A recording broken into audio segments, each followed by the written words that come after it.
นี่ก็อยู่เฉยๆมึง พัดลม เฮ้ยเครียดแล้ว ไม่รู้ดิ อะไรไหม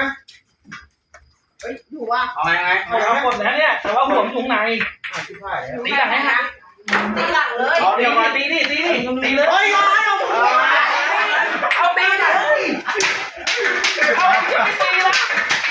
นี่เอาไม้กอล์ฟนี่ ปาแตกโอ้โหไม่ฟังเลย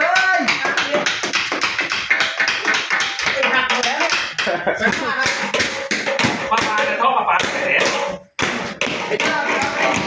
หายแล้วโบตายพอแล้วไม่ตาย ถ้าดึงหัวออกมาหัวโผล่นะ โอ้โหอยู่แล้ว แล้วใครจะส่องไปผมส่องนี้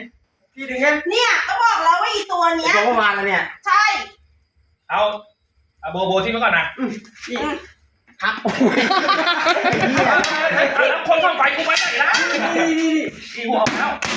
เอาไปนะแน่ ไม่ใช่ไป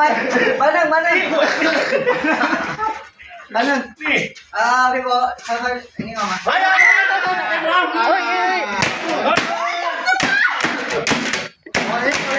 เข้าบ้านกูจังอันนี้